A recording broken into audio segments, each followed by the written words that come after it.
करता हूं कि वे अध्यक्षीय भाषण देने की कृपा करें। मंचासीन आज के मुख्य अतिथि श्री रामनायक जी, माननीय राज्यपाल उत्तर प्रदेश, विश्वविद्यालय के मेरे साथी, अतिथिगण और आज उपाधि प्राप्त कर रहे शोभित विश्वविद्यालय के छात्र छात्राओं, पत्रकार बंधु, आप सबका बहुत बहुत अभिनंदन, बहुत बहुत स्वागत। समय का अभाव है, कोशिश करूंगा संक्षिप्त हो सकूं। हमारे देश में अपार क्षमताएं हैं, विपुल संभावनाएं हैं, ढेर सारी आकांक्षाएं हैं। आज आवश्यकता है कि हम इसे समझें, उन्हें जानें, उन्हें जोड़ें। मेरा मानना है कि प्रत्येक व्यक्ति के अंदर बहुत कुछ करने की, कुछ पाने की ललक है। उस ललक को इच्छा शक्ति में बदलने की आवश्यकता है, उस ललक को संभावनाओं में बदलने की आवश्यकता है। और मुझे खुशी है कि शोभित विश्वविद्यालय में उस ललक को संभावनाओं में बदलने की कोशिश की जा रही है। मैं आप सबको साधुवाद दे रहा हूं। आज के मुख्य अतिथि श्री माननीय राज्यपाल उत्तर प्रदेश श्री रामनायक जी का संपूर्ण जीवन उस इच्छा शक्ति का एक जीता जागता उदाहरण है, जिसमें उन्होंने विषम परिस्थितियों से लड़ते हुए, उन्हें पीछे छोड़ते हुए जीवन में वो मुकाम हासिल किया है जो आज हम सभी के लिए प्रेरणा का स्रोत है। आप हमारे बीच में आए, मैं आपका अभिनंदन करता हूं, बहुत बहुत धन्यवाद देता हूं। आज के दीक्षांत समारोह में जहां शोभित विश्वविद्यालय के छात्र छात्राओं को उनके द्वारा प्राप्त की गई उपाधि प्रदान की जा रही है, और हम आशा करते हैं कि वो जब यहाँ से जाएंगे अपनी आंखों में नए सपने लेकर जाएंगे, नई उम्मीदों के साथ जाएंगे और विश्व निर्माण, राष्ट्र निर्माण, समाज निर्माण में एक महत्वपूर्ण भूमिका निभाएंगे। वहीं साथ साथ मैं आप सब लोगों को चाहूँगा कि हम उनका स्वागत भी करें। आज के इस दीक्षांत परिसर में कुछ विशेष अतिथियों को हमने आमंत्रित किया है, कुछ विशेष बच्चों को हमने आमंत्रित किया है। ये वो बच्चे हैं जिन्हें भगवान ने सुनने की ताकत नहीं दी। ये वो बच्चे हैं जिन्हें भगवान ने बोलने की ताकत नहीं दी। ये वो बच्चे हैं जिन्हें से भगवान ने कुछ और दिया, कुछ छीन लिया। वो सब स्पेशली एबल्ड बच्चे हैं, हमारे बीच में बैठे हैं, वाणी संस्थान से आए हैं, और 2 बच्चे और भी आए हैं। आज हमने उन्हें यहाँ इस दीक्षांत समारोह में विशेष तौर पे बुलाया है, उन्हें विशेष अतिथि के रूप में बुलाया है, क्योंकि हम चाहते हैं कि इस तरह के समारोह को देखकर उनकी आंखों में भी सपने आए, उनके जीवन में भी वो रंग आए, वो उम्मीदें आए, वो ललक आए, जिससे वो भी आगे बढ़ सके। मैं चाहूंगा आप सभी तालियों की गड़गड़ाहट से उन बच्चों को अपने सपने पूरे करने, उस सपने को अपनी आंखों में भरने की ताकत दें। बहुत लंबे समय से हम सब सुनते आए हैं, हम सब कहते भी हैं जहां भी मौका मिलता है, यूनान, मिस्र और रोम सब मिट गए जहां से, अब तक मगर है बाकी नामो निशा हमारा, कुछ बात है कि हस्ती मिटती नहीं हमारी। अक्सर हम इस बात को कहा करते हैं। आखिर वो कौन सी बात है, क्या कारण है जब हजारों साल पुरानी परंपरा, हजारों साल पुराना यह समाज आज भी है?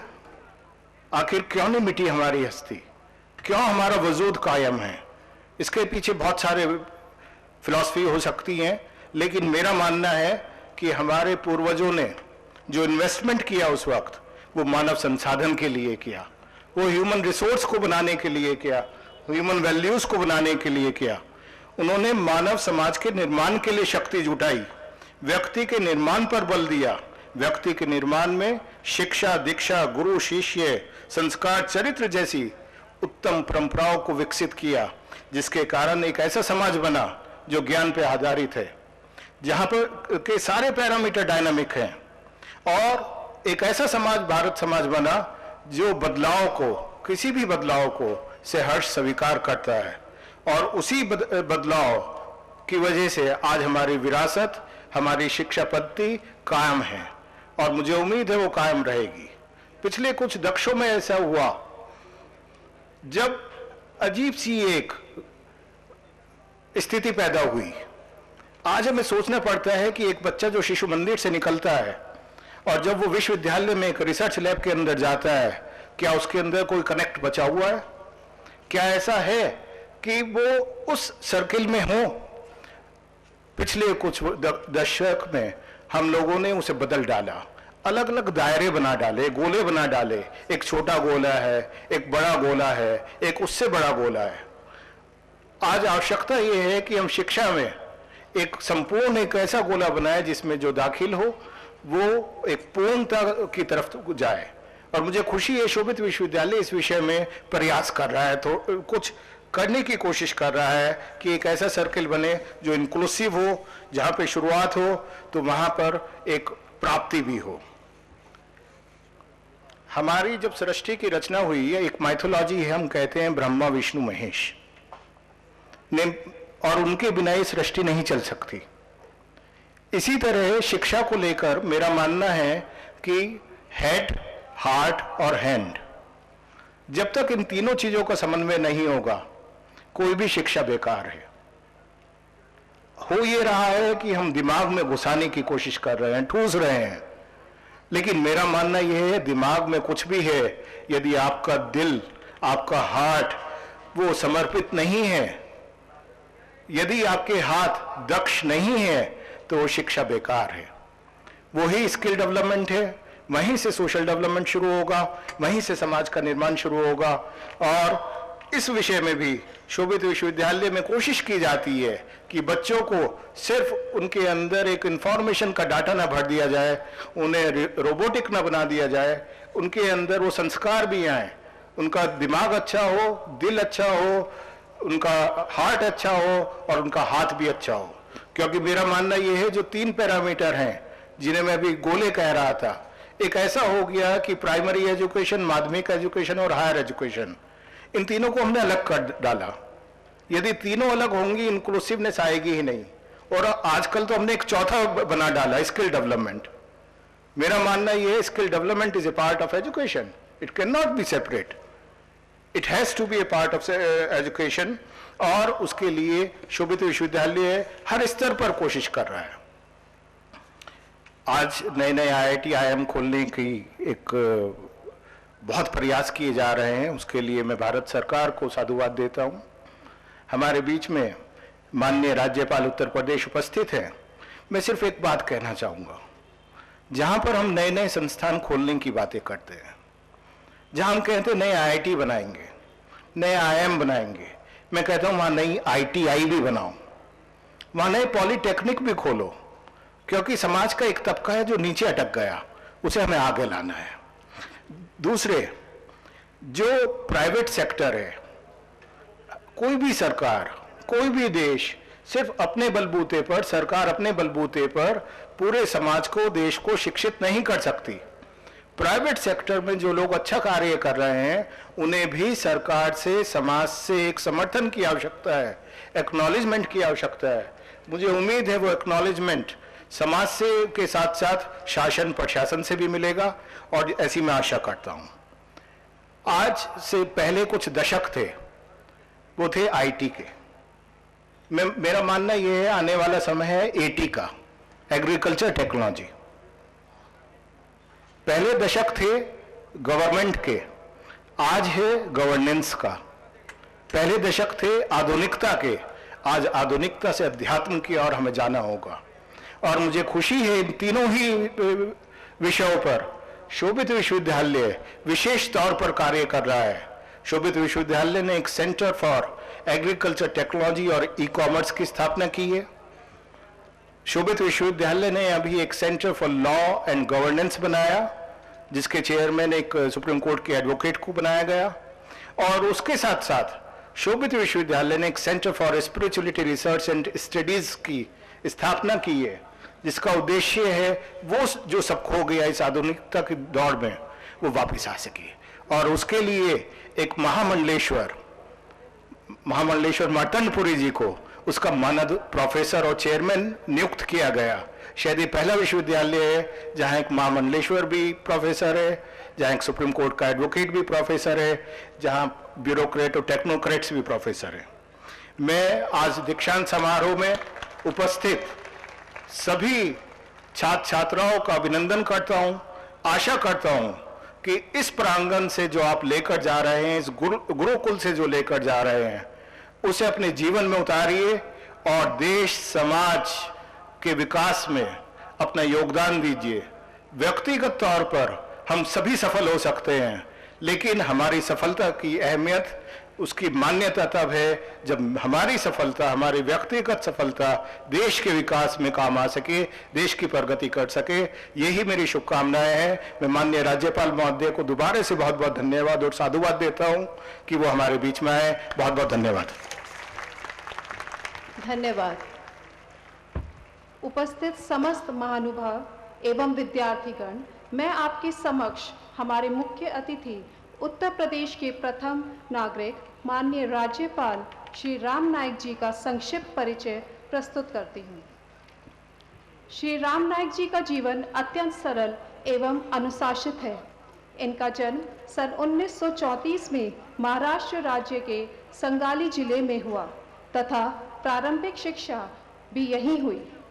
सन 1954 में इन्होंने पूना के महाराष्ट्र कॉलेज ऑफ कॉमर्स से बीकॉम की परीक्षा एवं 1958 में मुंबई के किशन चंद चेलाराम महाविद्यालय से एलएलबी की परीक्षा उत्तीर्ण की।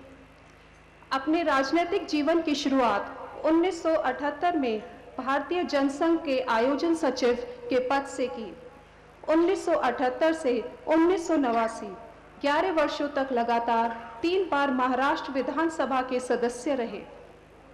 1989 में प्रथम बार लोकसभा के सदस्य निर्वाचित हुए। फिर 1991 में 10वीं लोकसभा का प्रतिनिधित्व भी किया। 1997 में तृतीय बार लोकसभा में उत्तर मुंबई का प्रतिनिधित्व रिकॉर्ड मतों से जीत के साथ किया। 13 मई 1958 से 13 अक्टूबर 1999 तक केंद्रीय राज्य मंत्री स्वतंत्र प्रभार के रूप में विभिन्न मंत्रालयों का कार्यभार संभाला तथा 13 अक्टूबर 1999 से 13 मई 2004 तक केंद्रीय पेट्रोलियम एवं प्राकृतिक गैस मंत्रालय का कार्य देखा। इनका कार्यकाल उपलब्धियों भरा है। 2004 से राम नाईक जी भारतीय जनता पार्टी के अनुशासनात्मक कमेटी के सदस्य रहे। राम नाईक जी ने महिला सशक्तिकरण के लिए भी बहुत काम किए। इनके प्रयासों से विश्व की पहली महिला लोकल ट्रेन मुंबई से चलाई गई। तारापुर अणु ऊर्जा प्रकल्प 3 व 4 के विस्थापित ग्रामवासियों के लिए 2004 से राम नाईक जी मुंबई उच्च न्यायालय में कानूनी लड़ाई लड़ रहे हैं। इसी संदर्भ में श्री नाईक जी ने गाथा संघर्षाची पुस्तक मराठी में लिखी, जिसका अंग्रेजी अनुवाद सागा ऑफ स्ट्रगल नामक किताब के रूप में हुआ। इनकी विशिष्टता एवं विलक्षण गुणों को देखकर भारत के माननीय राष्ट्रपति जी द्वारा उत्तर प्रदेश राज्य के राज्यपाल के रूप में नियुक्ति किए जाने की घोषणा 11 जुलाई 2014 को की गई। उत्तर प्रदेश के राज्यपाल के रूप में 22 जुलाई 2014 को राम नाईक जी ने कार्यभार ग्रहण किया। इनकी नेतृत्व क्षमता, सरलता, अनुशासनात्मकता, कार्यकुशलता हमारे लिए प्रेरणाप्रद है। इस पावन उपलक्ष्य पर मैं शोभित विश्वविद्यालय परिवार की ओर से माननीय मुख्य अतिथि श्री राम नाईक जी का अभिनंदन करती हूँ और कुलपति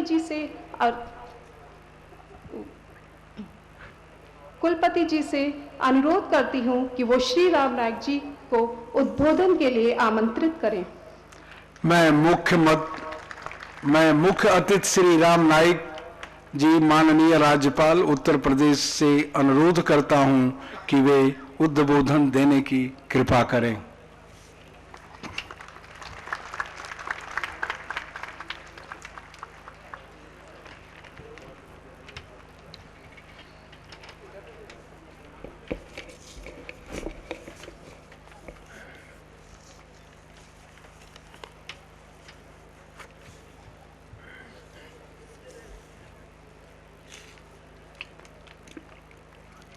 शोभित विश्वविद्यालय के अध्यक्ष डॉक्टर शोभित कुमार जी, कुलाधिपति कुंवर शेख विजेंद्र जी, कुलपति प्रोफेसर दुर्ग विजय राय जी, कार्य परिषद के एवं विद्या परिषद के सदस्यगण, शिक्षकगण, विद्यार्थियों, पत्रकार मित्रों और आमंत्रित भाई और बहनों, मुझे यहां पर पहुंचने में देरी हुई, इसलिए मैं प्रारंभ में ही आपकी क्षमा चाहता हूं। लेकिन इसमें मेरा दोष नहीं है, दोष है तो पर्यावरण का है। कोहरे ने मुझे वहां से निकलने में देरी लगाई। थोड़ी हवा पहले तेज हो जाती तो मैं समय पर पहुंच जाता हूं, लेकिन देरी हुई और उसके कारण आप सबकी असुविधा हुई, उसके लिए मैं क्षमा प्रार्थी हूं। प्रारंभ में ही मैं आदरांजलि व्यक्त करना चाहता हूं जिनके प्रेरणा से यह विश्वविद्यालय बना है, बाबू विजेंद्र कुमार जी, और साथ ही साथ जिनके मैंने भी प्रेरणा प्राप्त की, ऐसे जगदीश प्रसाद माथुर जी, मैं दोनों को श्रद्धांजलि अर्पित करता हूं।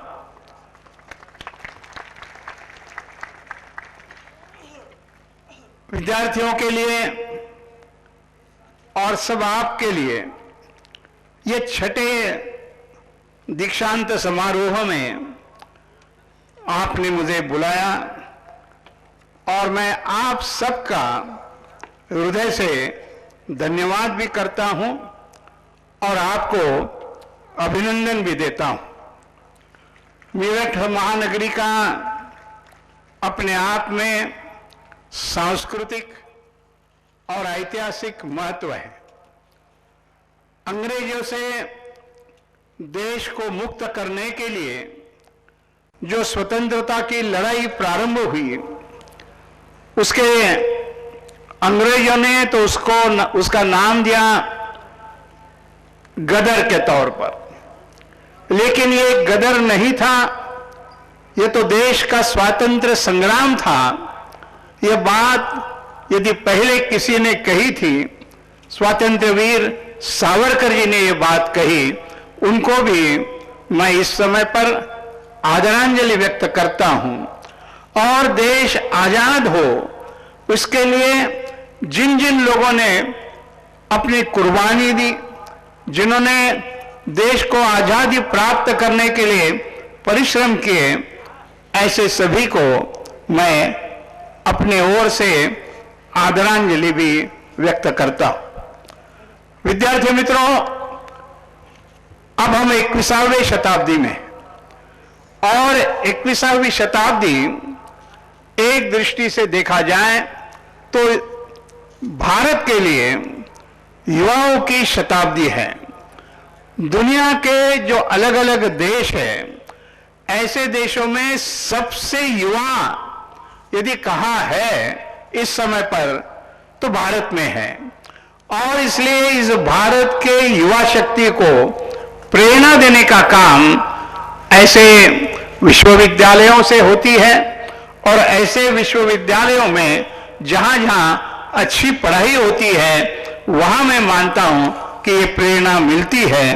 और ऐसी प्रेरणा का आज का यह एक दृष्टि से देखा जाए तो दीक्षांत समारंभ है। यह दीक्षांत समारोह और जिस प्रकार का प्रावीण्य विद्यार्थियों ने प्राप्त किया है, आगे आने वाले दिनों में अब आप एक दूसरी दुनिया में जा रहे हैं। पढ़ाई की, किताबों की पढ़ाई, विश्वविद्यालय ने जो आपको पढ़ाई, उसको लेकर अब अपने दूसरे जीवन में एक दृष्टि से देखा जाए तो आपका अब प्रयास होगा। ऐसे में विश्वविद्यालय की जो पढ़ाई हमने प्राप्त की है वो अपने आप में महत्व रखती है, लेकिन थोड़ा ये भी बात समझना चाहिए कि यह विश्वविद्यालय है। ऐसे सारे हिंदुस्तान में 700 विश्वविद्यालय है, 700, और 700 विश्वविद्यालयों में लगभग 35,000 महाविद्यालय है, और 35,000 महाविद्यालयों में लगभग 2 करोड़ विद्यार्थी इस समय पर पढ़ रहे हैं।